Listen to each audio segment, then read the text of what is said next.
Can't even keep a straight face. I cannot. I can't.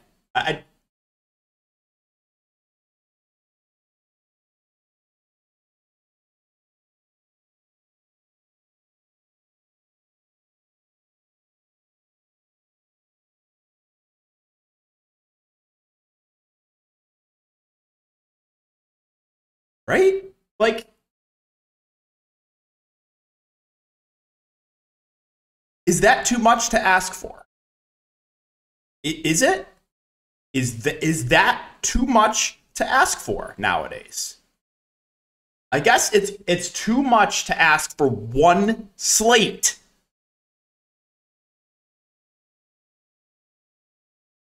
One slate. One slate. Mellow ball absolutely smashing. Injured. Fractured his ankle too. R.I.P. LaMelo. Jason Tatum. Teamdoms. Did I not say though? Feels like every time this happens where it's like team to himself, he busts. I absolutely nuked his rebound overs too. You better believe he gets ejected. Okay. Why not? Right? Woohoo! I get LaMelo injured, Tatum ejected. Yay! I love NBA DFS. Nuke Tatum rebounds. I'm so mad. I'm actually so mad right now. I take Harden over 9 assists a couple slates ago against those Boston. He goes for 8. Much worse matchup tonight. The assist line is 10.5. I take his under. Plays the entire second half, goes over. I take Jason Tatum under rebounds a couple slates ago. 15 rebounds. Take his over rebounds tonight. Ejected.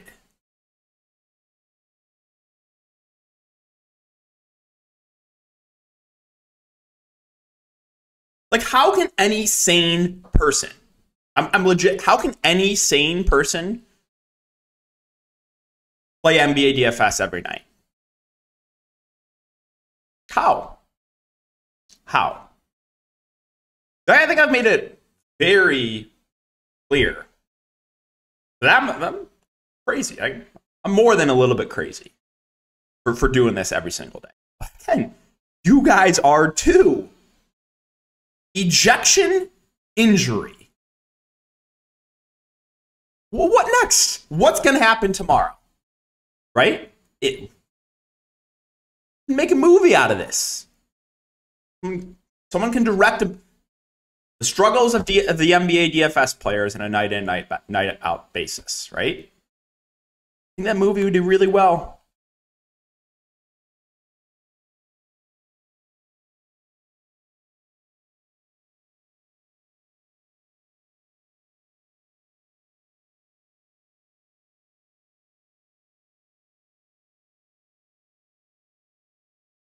LaMelo's 80+% owned in high stakes. Tatum's 80+% owned in high stakes.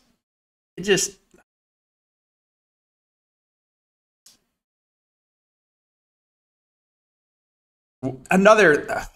This also really tilts me. My biggest stand in tournaments, absolutely loved Jonas Valanciunas tonight. He was on pace to play 36 minutes last game when Larry Nance went down. He is a 1.2 fantasy point per minute guy. He's already, before that last game where he's on pace for 36 minutes, he's been playing like low 30s minutes a night, like around 30 minutes previous to that last game, right, where he's on pace for 36.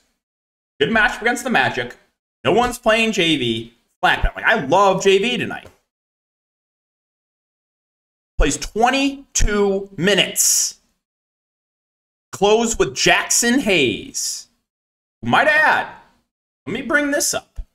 You guys remember a few weeks ago, so this was the scenario, right? Jonas Valanciunas is out. Everyone projected Guillermo Hernan-Gomez to start. Everyone.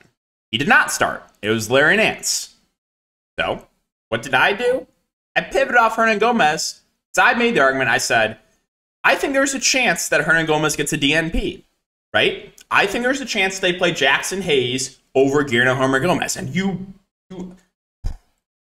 so many people in my mentions calling me an idiot and just I got completely ripped on for that take, for saying I thought there was a chance that Jackson Hayes could play over Hernan Gomez.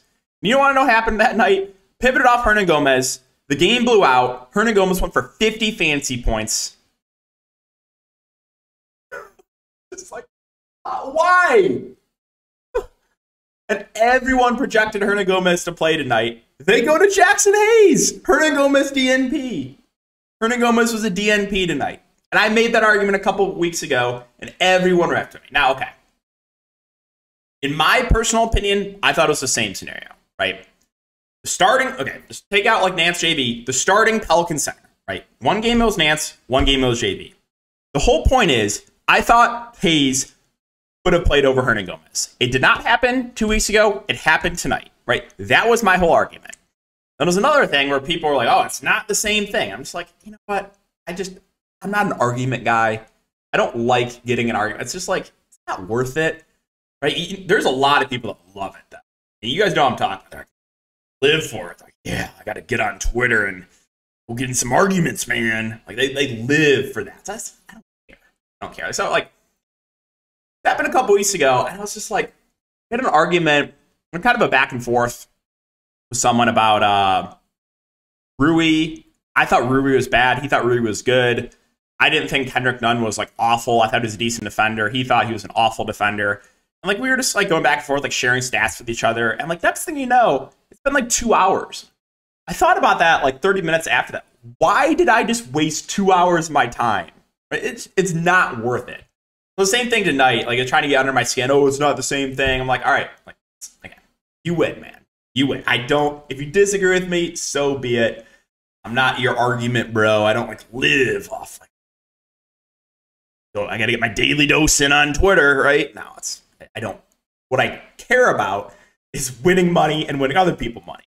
And if we don't and get bad luck, then we tilt about it. That's all. That's what I do. I'm not a big argument. Yeah, my biggest stand was JV. He plays way less tonight. Way less than he's been playing with Larry Nance in. Been playing 30 minutes a night with Larry Nance in.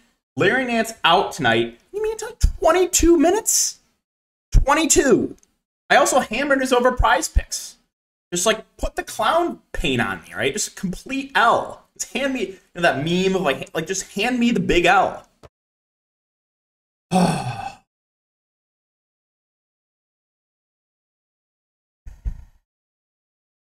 don't know why we do this to ourselves. I don't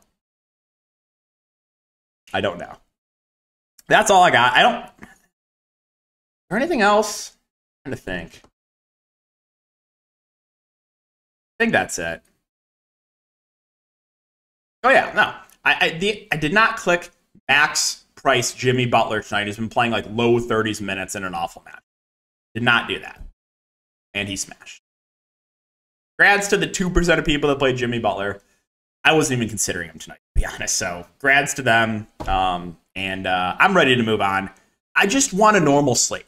Like, can we just get a normal slate where I don't have to deal with something excruciatingly tilting, right? Like, just a normal slate where, you know, someone doesn't get injured, someone doesn't get ejected, some 90% owned play that's a massive bust doesn't go for 30 fantasy points in 10 minutes in the second half after getting benched. Just not anything like that, right? Just a normal slate of games. Is it too much to ask for that one slate? I just want one slate. I just want one.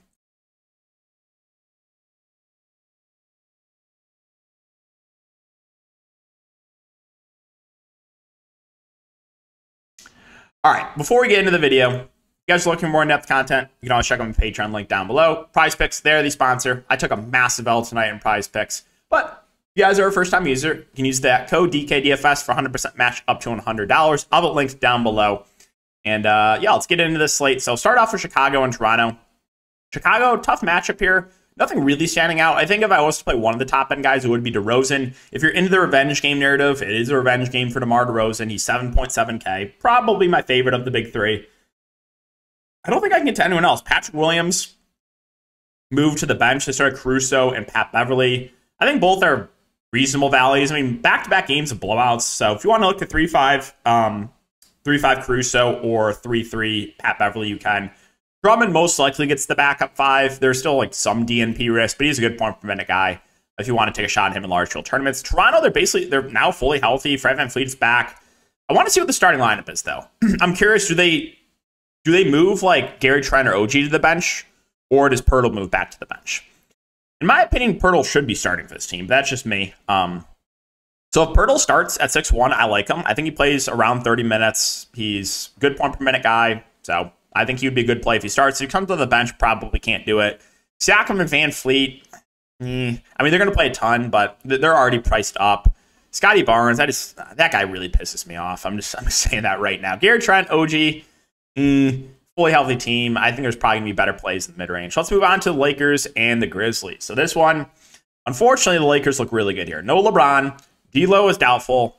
I'm ready for this game to turn into a massive blowout, but there's going to be a lot of chalk in this game, as there should be. So Anthony Davis at the top, I think, stands out as one of the better spin-ups in the slate.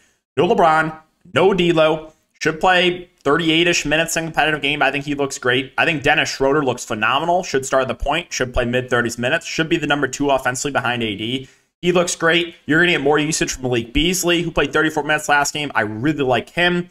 Jared Vanderbilt went absolutely off. Almost a 50 bomb last game. I think he looks great for value. Whoever that other starter is going to be a good value. We know it's going to be AD, Schroeder, Beasley, Vanderbilt. Whoever that 5th starter is going to be solid. Could be Rui. It could be Troy Brown. Maybe they go small with Reeves. We'll see. But yeah, I mean, these cheaper guys are still going to be playable too. Like, I think Rui sucks, but if he picks up the start at 3.7, I think he's viable. Austin Reeves is 3.4. He's the guy that can stuff the stat sheet, has shooting guard eligibility. And then Troy Brown, not a good point per minute guy, but he's also 3.1K. So I think one of those guys will start for LeBron. So yeah, unfortunately, we got to have some interest with the Lakers. On the Grizzlies side, still no Adams. So you're going to get Clark and Tillman splitting the center position. Whoever starts, I think, would be the guy I would prefer. Triple J, Bane, and Ja all have ceilings. I like the matchup on all three. I wouldn't call any of these guys priorities, though. And then, I mean, Dylan Brooks is 4.2, so sure, you can play Dylan Brooks. It's gross. No one enjoys playing Dylan Brooks. Washington and Atlanta. So I think we got to go back to the well here on the Wizards. KP is doubtful. Monte Morris is questionable. Like the matchup for them a lot. I think Kuzma and Beal stand out as two of the best plays of the slate. Kuzma was like such a good play in that early slate the other day. 4 of 18 shooting. But I don't care. You got to have short-term memory. He looks great. And as does Brad Beal. Played 37 minutes last game. So I like Beal and I like Kuzma quite a bit. And I like Denny and Gafford too. Denny was bad. Basically, like, they put up 80 points. So that's just not going to happen again. So Denny, if he starts, I think is a good play in the mid-range. Daniel Gafford played 30-plus minutes. We know he's over a fantasy point per minute guy. The only concern with him is potential foul trouble, but I think he looks really, really good. If there's no Monte Morris, I think DeLon Wright is a phenomenal value. Started last game, played 28 minutes. I went to a contrarian Kendrick Nunn on the early slate and got punished because they dusted off Jordan Goodwin, who was not in the rotation before. So don't know if I can mess with the backup guards. It's just this guy too. It's so, you can't, like, oh, he's such a frustrating roster, man. I hate playing Corey Kispert. Played him that one slate. I was like, oh, I'm going to go to contrarian Corey Kispert for like 4 fantasy points in 25 minutes. Moving on to Atlanta. I like the matchup for them. I wouldn't call anyone in the starting lineup a priority, but I like the ceiling on Trey. I like the ceiling on Murray. And I think Clint Capella in like 28 to 30 minutes has upside. Now, he did get benched last game for Okongwu. I would say that probably doesn't happen again. If you think it does, then fire up some 4.2K Okongwu, who is also not a bad point per minute guy. Collins is 4.7. First game back by 26 minutes. You just got this like group of like Hunter and Collins, Bogdanovich, Steak Bay. I think there's probably going to be better value than going to any of those guys. Milwaukee and Brooklyn. So Giannis is probable. With Giannis being in, kind of makes it tough for me to get to any of the other Bucks. But yeah, Giannis, if you have the salary, looks good. I think Drew's a bit overpriced. I think Portis and Lopez are a bit overpriced. 6'4 for Middleton, who should play mid-20s minutes, I think is reasonable. But this is a pretty deep team now. They have Jay Crowder. You got Connaughton available. I have a really hard time getting to anyone outside of Giannis. Moving on to Brooklyn. So Brooklyn actually ran a bit of a tighter rotation there in the second half. Ben Simmons is out. You saw Seth Curry get removed from the rotation in the second half. Royce O'Neal's minutes have been ticking down. He's only been playing about 20 minutes a game. Joe Harris barely played last game. He only played 6 minutes. You got a little bit of backup 5 run for Day'Ron Sharpe last game, getting 16 minutes and playing. Oh, wait, was that? Hold on. Was that not the most recent game? Oh, it wasn't. Okay, so Day'Ron Sharpe actually was a DMP last game. I take that back. But so they actually ran like a pretty tight rotation, giving Bridges, Dinwiddie, Claxton, Cam Johnson, Dorian Finney-Smith, Cam Thomas a lot of run. If that rotation holds and they do that again, then there's going to be some guys I like here. Mikal Bridges is 7-3. If he continues to play mid to high 30s minutes, I mean, he's been playing pretty well for this Nets team. I think Dinwiddie would probably be my favorite option. Played 41 minutes last game, so sign me up for some Dinwiddie. Nick Claxton is 6'2". Played a bit more without Ben Simmons. I think he's a pretty good play. Cam Johnson played a ton, played 36 minutes. I like that. Cam Thomas has been, a big part of the rotation off the bench. We know he's a guy that can put the ball in the bucket. I have some interest in him for tournaments. Dorian Finney-Smith is 4-1 and played 30-plus minutes last game. So, again, if the Nets run that same type of rotation, then a lot of these main guys are going to look good. Now, where you could get in some trouble here is if they extend that rotation and start giving guys, like Seth Curry, Royce O'Neal, Joe Harris, Day'Ron Sharpe a good chunk of minutes. If that's that could happen. I'm not super confident right now in this Nets rotation. Based on last game, if we get that same rotation as last game, then a lot of the main guys look good for Brooklyn. Sacramento and Oklahoma City, you got De'Aaron Fox, questionable. Please play, right? No one, and I mean no one wants to do it, right? No one wants to click on him. No one. I don't either. So just please play De'Aaron Fox so we don't even have to consider it, right? I can't do another Davion Mitchell. I can't. So just please play. Sabonis, Fox, assuming both play, I think they look good. 9-8 for Sabonis, 9-1 for Fox. Malik Monk would also benefit a bit if Fox does not play.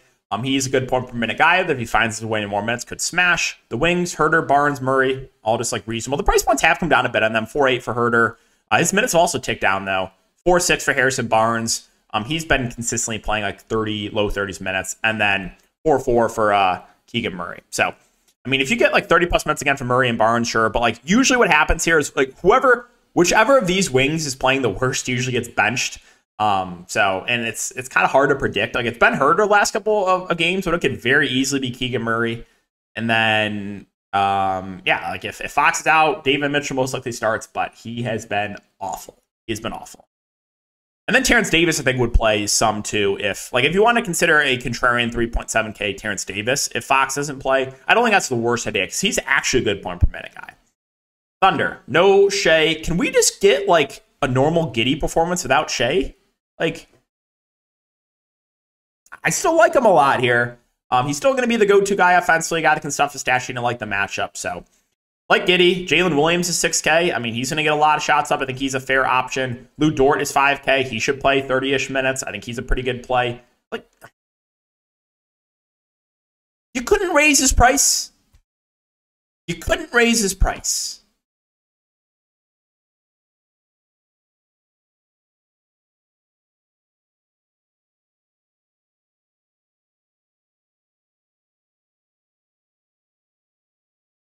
He had 1 fantasy point at half. Finishes with 30. 80% ownership. But yes, if he starts again, I like Isaiah Joe for value. We'll see about ownership, right? If it's another situation where Isaiah Joe is 80%, then I'm going to roll the dice and fade. If Isaiah Joe is not super popular, by all means, go play him, right? It's an ownership thing. So I think Isaiah Joe is a good value. I have a gut feeling he's going to be a bit over-owned from what we saw last week. We'll see. We'll see. So yeah. I'm preparing for pain. Preparing for pain. Kendrick Williams is 4-1. Minutes probably somewhere between 20 to 25. It's a fair contrarian value. The other Jalen Williams only played 13 minutes last game, dealt a bit of foul trouble. The bigger rotation is really hard to trust. You got him, you got Sarge, you got Jerry.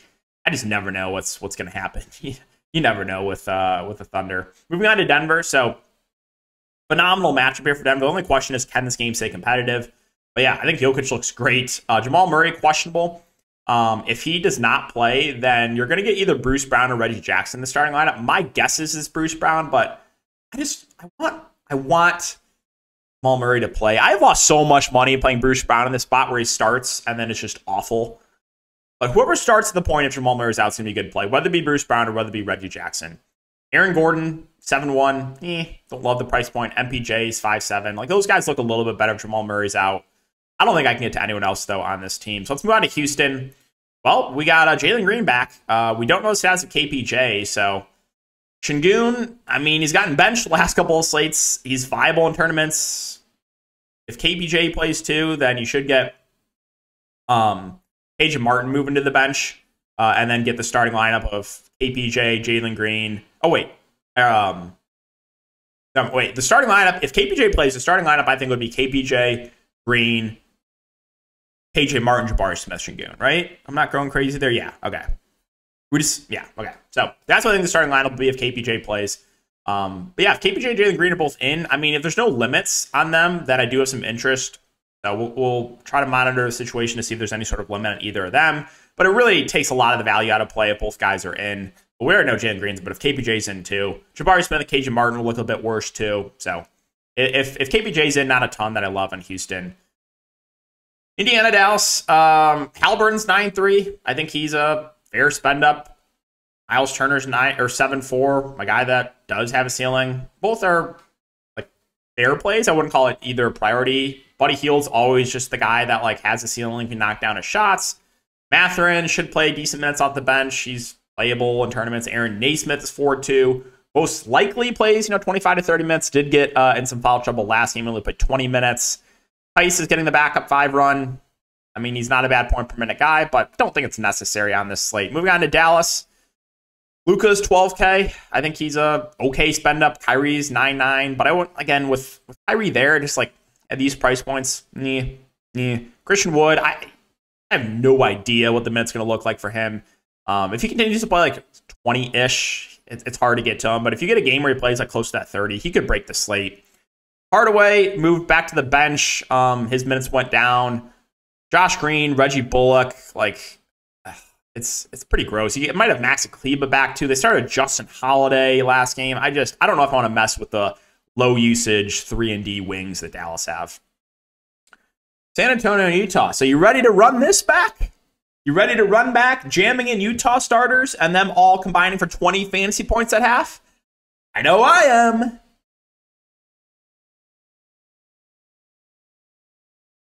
Devin Vassell out. Trey Jones questionable. Trey Jones out. You should get that starting lineup of Branham, Keldon Johnson, Zach Collins, Sohan, and Keita Bates-Diop. Keldon Johnson, the guy with the highest ceiling, should play a ton. I never have ever gotten that guy right ever. Zach Collins, if he stays out of foul trouble, should play 30-ish minutes. I think he's a pretty good play. Branham, been starting. He's blowout proof. Should play 30-ish minutes. I think he's a reasonable option. Jeremy Sohan, a bit up and down, but the ceiling is there with him.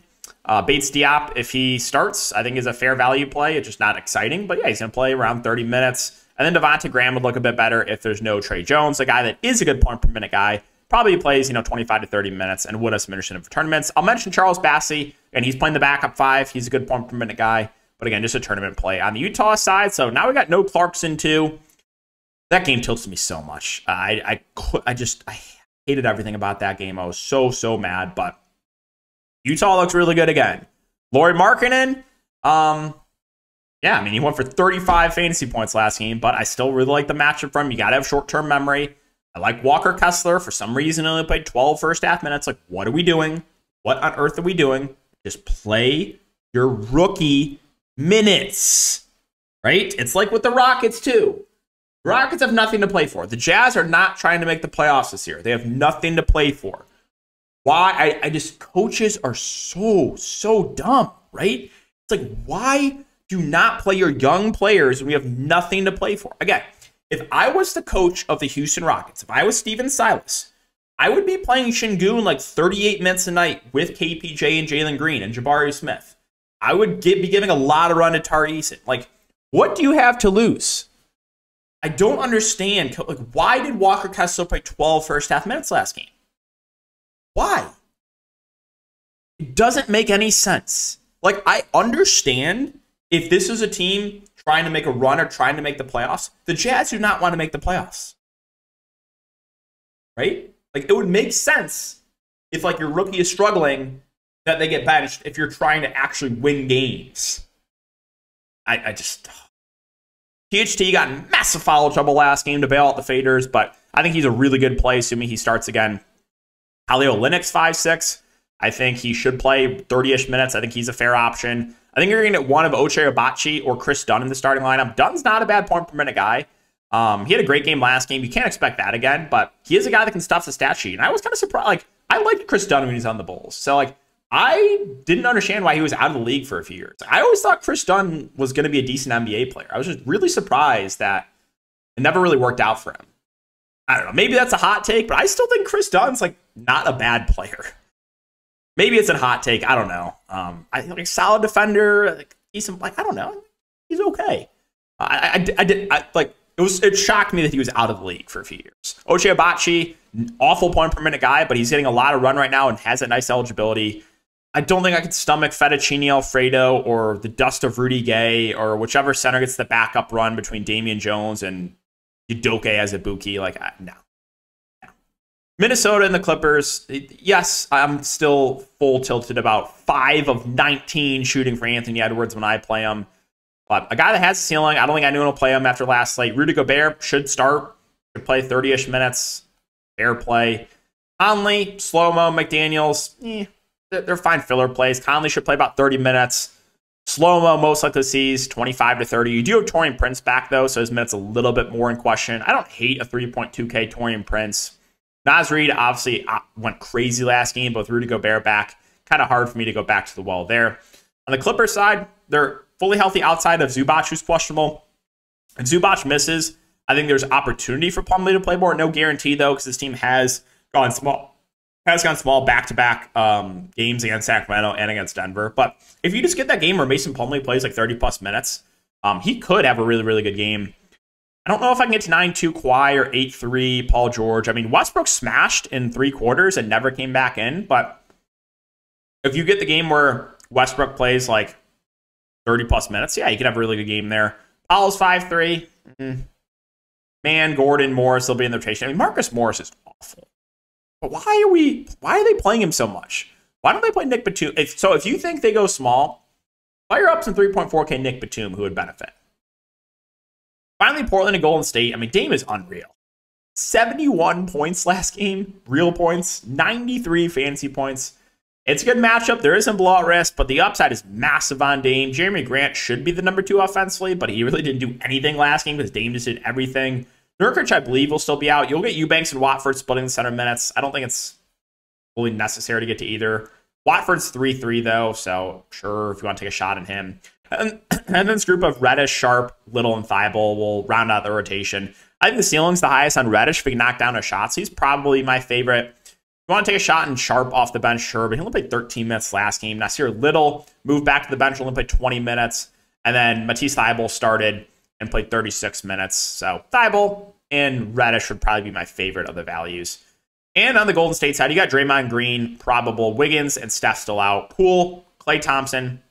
These are guys that have shown the ceiling. They've also shown the floor. It's been Poole with the floor games recently where Klay's been smashing, but you don't have to go back too far to see Jordan Poole lighting it up, right? Like this is a guy that go for 50 anytime he touches the court. So I have interest in both the guards for tournaments. I don't think I would play either in a cash game.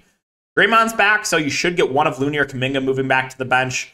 DiVincenzo is 5'4". I think he loses a bit of minutes, but he's still like a reasonable play. Kuminga, Looney look a bit worse with Draymond in. And Draymond himself feels priced about right. I'll continue to mention Ty Jerome because he's like playing, I don't know, around 20 minutes a game. But again, just a contrarian value. So that is going to do it for the video. On one slate. Just want one slate, guys. Thanks as always. We'll see you in the next one.